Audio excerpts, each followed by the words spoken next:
በስመ አብ ወወልድ ወመንፈስ ቅዱስ አሐዱ አምላክ አሜን። ሁላችሁም አማቱ በስመ አብ ወወልድ ወመንፈስ ቅዱስ አሐዱ አምላክ አሜን።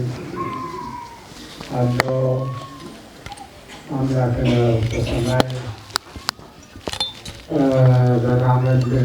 ዘናመልክነ ውእቱ ያድኅነነ እምእቶነ እሳት ዘይነድድ። የተከበሩ አባ ተክለ ሃይማኖት በኢትዮጵያ ኦርቶዶክስ ተዋሕዶ ቤተክርስቲያን ኢየሩሳሌም ገዳማት መጋቢ፣ የተከበሩ አምባሳደር አቶ ተስፋዬ ፌዴራላዊ ዲሞክራሲያዊ ሪፑብሊክ መንግስት ባለ ሙሉ ስልጣን አምባሳደር፣ አበው መነኮሳት፣ አይንተ እግዚአብሔር ካህናት፣ ወንድሞች ዲያቆናት፣ ምእመናት ሁሉን ቻይ በሆነው በአምላካችን በመድኃኒታችን በኢየሱስ ክርስቶስ ፍጹም ሰላም እንደምን አደራችሁ? እንደምን ሰነበታችሁ? እንደምን አረፈዳችሁ? ምስጋና የባህሪው የሆነ አምላካችን በፍጥረታት ሁሉ አንደበት ያለ እረፍት ቅዱስ ቅዱስ ቅዱስ ተብሎ የሚመሰገን የሰራዊት ጌታ እግዚአብሔር ስለ ጊዜያችን ስለሰጠን መልካም ጊዜ ሁሉ ስሙ የተመሰገነ ይሁን። እንኳን ለመልአኩ ለቅዱስ ገብርኤል ዓመታዊ በዓል በሰላም በሕይወት በደህና አደረሳችሁ። አምላካችን እግዚአብሔር ያድነናል። ከዚህ ከሚነደው እሳት ያድነናል። ባያድነንም እንኳ አንተ ላቆምከው ምስል አንሰግድም። ይህንን ቃል የተናገሩት ዛሬ ቤተክርስቲያን የምታስታውሳቸው አናንያ፣ አዛርያ፣ ሚሳኤል የተባሉ 3 ወጣቶች ናቸው። እነዚህ ወጣቶች እስራኤላውያን ወጣቶች ሲሆኑ ስለ ሃይማኖታቸው፣ ስለ ባህላቸው፣ ስለ ታሪካቸው፣ ስለ ማንነታቸው በሚገባ ተምረው ተኮትኩተው ያደጉ መሆናቸው ተግባራቸው ይገልጣል። እነዚህ ልጆች ከክርስቶስ ልደት በፊት 400 ዘመን ከክርስቶስ ልደት በፊት በንጉሥ ናቡከደነጾር ኢየሩሳሌምን መላዋ አካባቢውን በማረከበትና ባሸነፈበት ጊዜ እነዚህ ወጣቶች አብረው ከብዙ ልጆች ከቤተሰቦቻቸው ጋር ተማርከው ወደ ባቢሎን የወረዱ ወጣቶች ናቸው። በዚያም ተማርከው ከሄዱ በኋላ ውበታቸውን፣ ንቃታቸውን ተመለከተና ንጉሥ መረጣቸው። የከለዳውያንን ቋንቋ ያጠኑ ዘንድ ይማሩ ዘንድ እና ከንጉሥ ምግብ እየመጣላቸው ጮማውን ስጋውን እየበሉ ጠጁን እየጠጡ እንዲኖሩ በንጉሥ ቤት እንዲኖሩ የከለዳውያንን ጥበብ እንዲማሩ ንጉሥ ናቡከደነፆር ፈለገ። በዚያ ሰዓት ነበር እነዚህ ልጆች ፈተናው የጀመራቸው። መቼም በመብል የሚመጣ ነገር ሁሉ ከባድ ነው። የመጀመሪያዎቹ ሰዎች የወደቁት በመብል ነው። እነዚህ ልጆች ግን ያደረጉት ምንድን ነው? በፍጹም ለጣዖት የተሰዋውን ስጋ ብንበላ እንረክሳለንና እንዳንረክስ በፍጹም አንተ የሰጠህንን ይህንን ስጋ አንበላም፣ ጠጁንም አንጠጣም። ነገር ግን ለእኛ ትንሽ ጥሬና ውሃ አምጣልን አሉት የንጉሱን እንደራሴ ታዛዥ አገልጋዩን። በዚያ ሰዓት አይ በፍጹም አይሆንም፣ እናንተ ከነዚህ ልጆች ከሌሎቹ የከሳችሁ እንደው ከስታችሁ ቢያገኛችሁ ንጉሱ ቢያያችሁ ንጉሱ ከፍ ብሎ አንገቴን ዝቅ ብሎ ባቴን ይቆርጠኛል፣ ይገለኛል። ስለዚህ አይሆንም አላቸው። ግድ የለህም ለአንድ 10 ቀን ያህል ፈትነን ከዚያ በኋላ ከሌሎቹ ልጆች ይልቅ እኛ ከስተን ወይም ጠቁረን ከተገኘን አንተ ያቀረብከውን ምግብ እንመገባለን አሉት።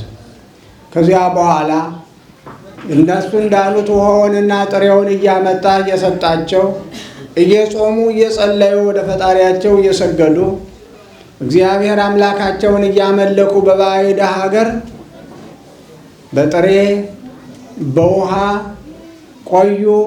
ከ10 ቀን በኋላ ሲመለከት እንደውም እነሱ በአማረ ሁኔታ ከሌሎች የበለጠ አምረው ተውበው አያቸው። ከዚያ በኋላ በዚያው እንዲቀጥል አደረገ ማለት ነው። መጀመሪያ አያችሁ ሰው በምግብ ነው የሚታለለው። እነዚህ ልጆች በምግብ አልተታለሉም። ምግቡ አላታለላቸውም። ወደ ንጉሥ መቅረባቸው አላታለላቸውም። ማንነታቸውን አላስረሳቸውም። ሰው ለመጀመሪያ ጊዜ የሚወድቀው ማንነቱን ሲረሳ ነው። መሰረቱን ከረሳ ከዚያ በኋላ ዋጋ አይኖረው። ማንነቱ፣ ቋንቋው፣ አመጋገቡ፣ ስርዓቱ፣ ባህሉ ነው። ባህሉን ሰው ካጣ ሃይማኖቱንም ያጣልና እነዚህ ልጆች ባህላቸውን፣ ስርዓታቸውን ጠበቁ። በዚህም እንደውም በእውቀትም በጥበብም ከሌሎች የበለጠ እጅግ ውብና ድንቅ የሆነ የንጉሱን እጅ አፍ ላይ የሚያስጭን አዋቂዎችና ጥበበኞች እንደሆኑ ታሪካቸው ይናገራል። ከዚያ በኋላ ስማቸውን ሁሉ ቀየረ። ሰው መቼም በሰው ሀገር ከሄደ ከባድ ነው የሚደርስበት ፈተና። ነገር ግን ጠንካሮች ስለሆኑ ወላጆቻቸው ጠንካሮች ስለነበሩ የንጉሱ ግፊትም ሆነ የሚቀርበው ማዕድም ሆነ እንደገናም ደግሞ ንጉሱ በየሀገር ሁሉ አውራጃ አድርጎ ሹሟቸው ነበርና ያ ሁሉ አላታለላቸውም። እግዚአብሔርን ከማምለክ ወደኋላ አልተመለሱም። ባህላቸውን፣ ስርዓታቸውን ከመጠበቅ አልተመለሱም። ከመጸለይና ከመስገድም ለእግዚአብሔር ከመስገድም አላቋረጡም። እንዲህ እያሉ ባሉበት ሰዓት ነበር እንግዲህ ደግሞ ሁለተኛውና ከባዱ ፈተናው የመጣ። ናቡከደነፆር ቁመቱ 60 ክንድ ወርዱ 6 ክንድ የሆነ ጣዖት አቁሞ ለዚህ ጣዖት ያልሰገደ የሚነድ እሳት ውስጥ ይጣላል ብሎ አዋጅ አስነገረ። በዚህ ሰዓት ነገር ሰሪዎች ደግሞ ሄዱና ሁሉም እየመጣ ለዚያ ለቆመው ምስል ሲሰግድ ናቡከደነፆር በምርኮ ያመጣቸው ወጣቶች አናንያ፣ አዛርያ፣ ሚሳኤል በፍጹም እኛ በዚህ ነገር ውስጥ ልንደራደር አንችልም ብለው ወሰኑ። የሚመጣውን ፈተናውን እሳቱን ሁሉ ለመቀበል ተዘጋጁ። እና ነገረ ሰሪዎች ሄደው የዋንተ አክብረህ አገነህ በየቦታው በየአውራጃው ሾምካቸው ሰዎች እነሆ አንተ ላቆምከው ምስል አንሰግድም ብለዋል አሉት።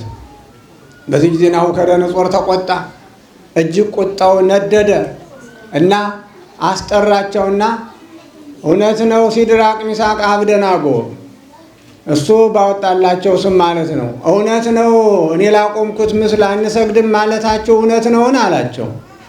አይ ንጉሥ ሆይ እኛ የምናመልከው አምላክ በሰማይ አለን፣ እሱን የምናመልከው አንተ ላቆምከው ምስል አንሰግድም አሉት። በዚህ ጊዜ በሉ አስቡበት፣ ይህን ነገር ለዚህ ላቆምኩት ምስል የማትሰግዱ ከሆነ ከዚህ ከነደደው እሳት ትጣላላቸው አላቸው። የእነሱ መልስ አጭርና አንድ ብቻ ነበር።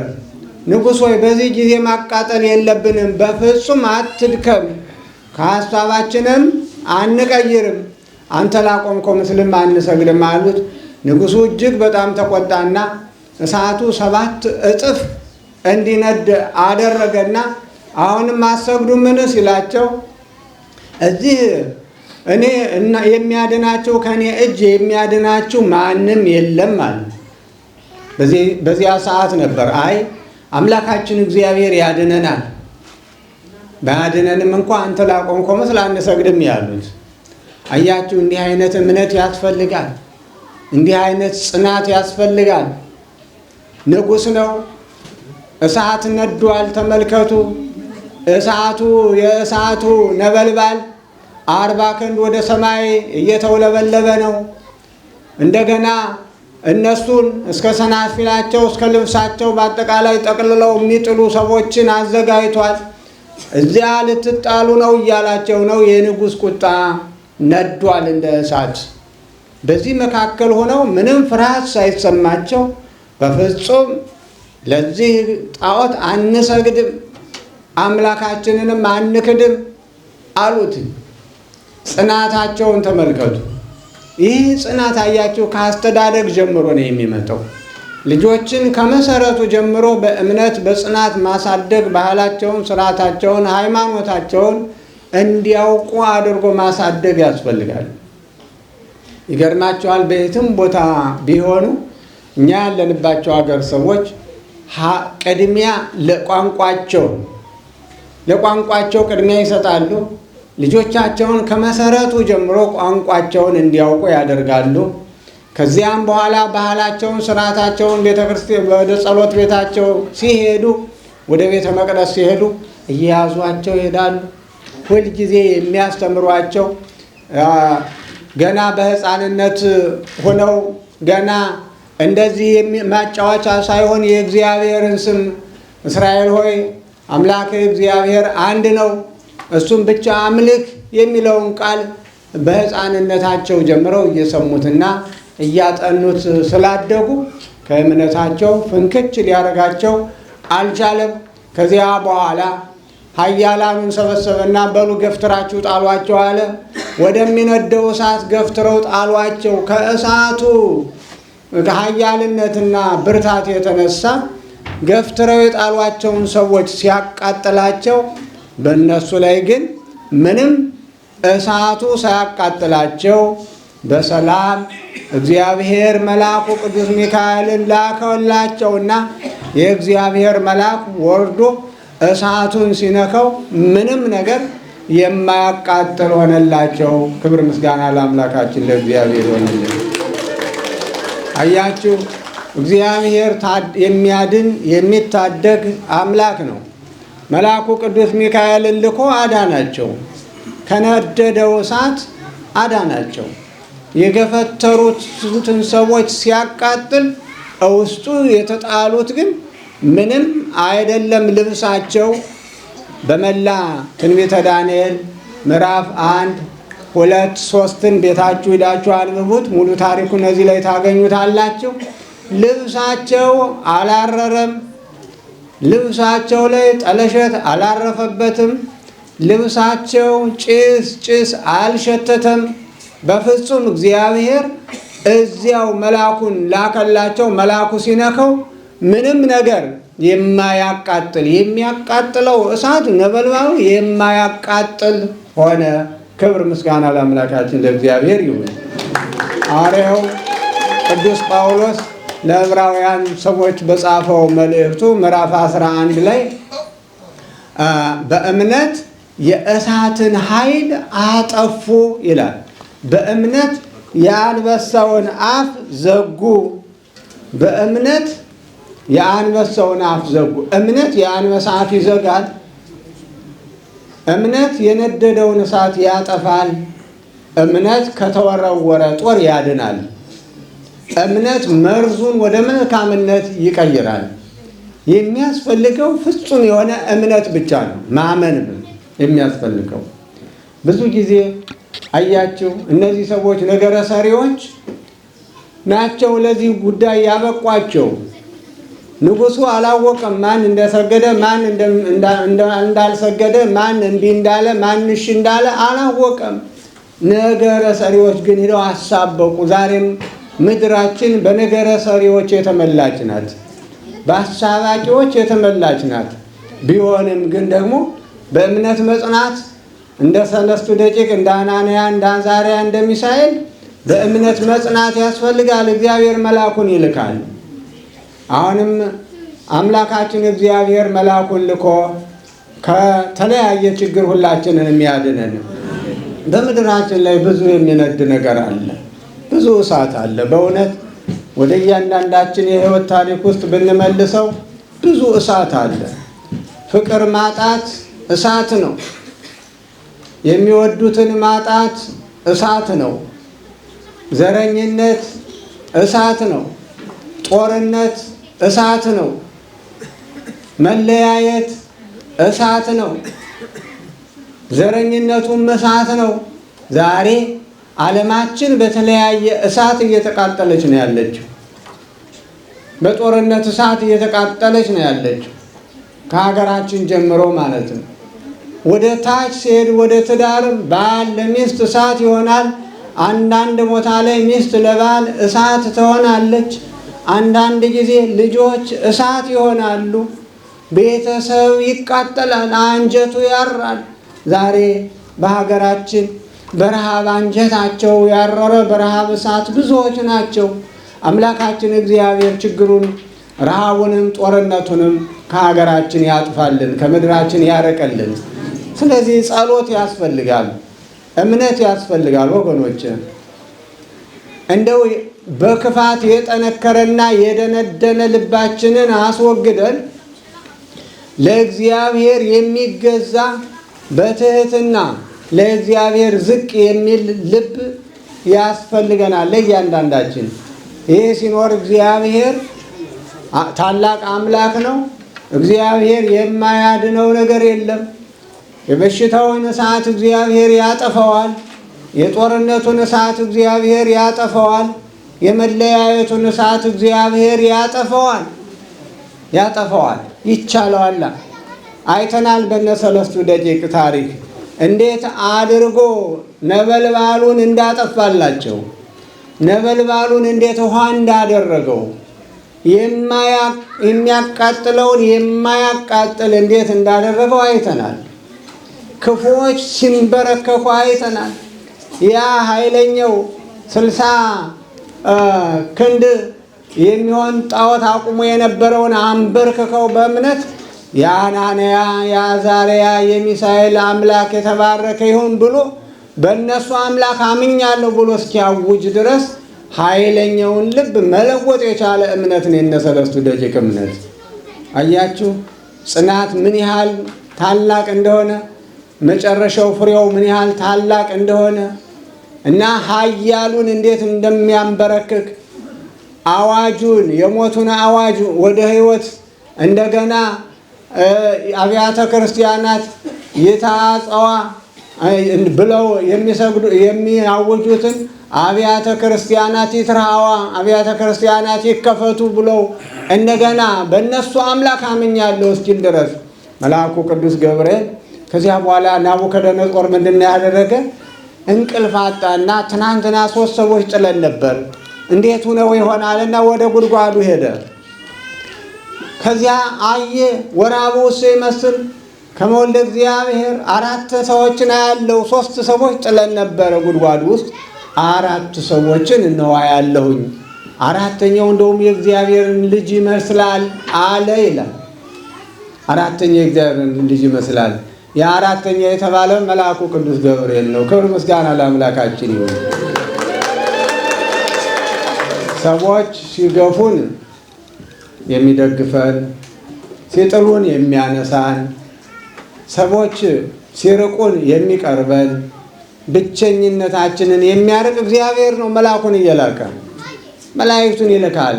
ቅዱሳን መላእክት ወደኛ ይላካሉ። ከእግዚአብሔር ዘንድ ተልከው ያዘኑትን ያጽናናሉ፣ የተቸገሩትን ይረዳሉ፣ የወደቁትን ያነሳሉ፣ ተስፋ ለቆረጡት ተስፋ ይሆናሉ። ቅዱሳን መላእክት ከእግዚአብሔር ዘንድ እየተላኩ እና ኃይላችን ተስፋችን እግዚአብሔር ነው። ከኛ የሚጠበቀው በእምነት መጽናት ነው፣ በእምነት መበርታት ነው። እንደ 3ቱ ደቂቅ እንደነ ዳንኤል በባዕድ ሀገር እንኳ ሆነው ምንም ነገር የአካባቢው እምነት ነፋስ ያላወዛወዛቸው በእምነታቸው ጠንክረው ለእግዚአብሔር በዚያ በባዕድ ሀገር ባቢሎን ፋርስ ባቢሎን ወርደው ለአምላካቸው ይሰግዱ ነበር፣ ይንበረከኩ ነበር። ሰው አየን አላየን ምናቸውም አልነበረም። ምክንያቱም የሚያመልኩትን አምላክ ያውቃሉ። የሚያመልኩት አምላክ የሚያሳፍር አይደለም። እሳቱን የሚያጠፋ የነበልባሉን የሚያጠፋ የፈለውን ውሃ የሚያቀዘቅዝ አምላክ ነው። ባህር ከፍሎ የሚያሻግር አባቶቻቸውን ባህር ከፍሎ የኤርትራን ባህር ከፍሎ ያሻገረ አምላክ ነው የሚያመልኩት፣ ሌላ አይደለም። የዮርዳኖስን ባህር የከፈለውን አምላክ ነው የሚያመልኩት። የኢያሪኮን ግንብ በድምፅ ብቻ እንዲፈራርስ ያደረገውን አምላክ ነው የሚያመልኩት። የሚያመልኩት ሁሉን ቻይ የሆነ ከሰማይ መና እያወረደ የሚመግበውን ከአለት ላይ ውሃ እያፈለቀ የሚያጠጣውን አምላክ ስለሆነ የሚያመልኩት ያውቁታል። ስለዚህ ልባቸው ጽኑ ነው። የሳሙኤል እናት እንደተናገረችው ልቤ በእግዚአብሔር ጸና አለች። ልቤ ጽኑ ነው አለች በእግዚአብሔር። ዛሬ የእያንዳንዳችን ልብ ትንሽ ፈተና ሲደርስብን ትንሽ እሳት አይደለም እሳት ትንሽ እንኳ አንድ ሰው ወይም ከገፋው ምን ካለው ከቤተ ክርስቲያን መራቅ፣ ከዚህ በኋላ ወደዚህ አልደርስም፣ ከዚህ በኋላ እነዚህ ጋር አላመልክም አይደለም የምንለው እኛ። በትንሽ ፈተና ምን ያህል ትንሽ ነገር ምን ያህል እንደምንበሳጭ ምን ያህል እንደምትበሳጩ ራሳችሁን እዩት። ራሳችንን እንመርምር። አያችሁ፣ ክርስትና ቀላል ነገር አይደለም፣ ፈተና ነው። በፈተና ማለፍ ነው። በፈተና ማለፍን ይጠይቃል። ቅዱሳን እንኮ ቤተክርስቲያናችን ቅዱሳን ብላ ሰማዕታት ብላ የምታከብራቸው እንኮ በፈተና ያለፉትን እንኮ ነው። እንደው ዝም ብሎ በሎተሪ የሚገኝ ስም አይደለም እንኮ፣ እንደኛ ዝም ብሎ የተሰጠ አይደለም። እውነቴን ነው የምነግራችሁ። በእሳት ውስጥ አልፈው ነው፣ በውሃ ውስጥ አልፈው ነው። ነቢዩ ኢሳይያስ በውሃ ውስጥ ብታልፍ አያሰጥምህም፣ በእሳትም መካከል ብታልፍ አያቃጥልህም፣ እግዚአብሔር አምላክህ ይጠብቅሃልና ይላል። ጠባቂህ እግዚአብሔር ስለሆነ፣ ጠባቂህ የማያንቀላፋ የማይተኛ የማይደክም ስለሆነ እሳቱም አያቃጥልህም፣ ውሃውም አያሰጥምህም ነው። ዛሬ ይሄ ታሪክ ነው የተፈጸመው። አያችሁ፣ እሳቱ አላቃጠላቸውም፣ ጠለሸቱ አላረፈባቸውም። ለምን? እምነታቸው ጽኑ ነዋ። እግዚአብሔር ከእነሱ ጋር ነበረ። ኋላም ይትባረክ እግዚአብሔር አምላከ እስራኤል እያሉ አመሰገኑት። ስቡሕን ወልቱ ወልዑልን ውእቱ ለዓለም፣ ለዘላለም ምስጉን የሆነ እግዚአብሔርን አመሰገኑት። እሳቱ አላቃጠላቸውም። እና የተወደዳቸው ምዕመናን፣ ቅድም የዘረዘርናቸው ፈተናዎች ሁሉ እሳቶች ናቸውና እነሱን ሊያጠፋ የሚችለው አምላካችን እግዚአብሔር ስለሆነ እኛ በእምነት መጽናት፣ በፍቅር መኖር፣ በሰላም መኖር ያስፈልጋል። እግዚአብሔር ፍቅር ነው። እግዚአብሔር ሰላም ነው። አያችሁ፣ እንደው ዝም ብሎ እምነት ብቻም አይደለም። እነዚህ ከሌሉ መልካም ስራ ከሌለ እምነት ብቻውን ዋጋ የለውም።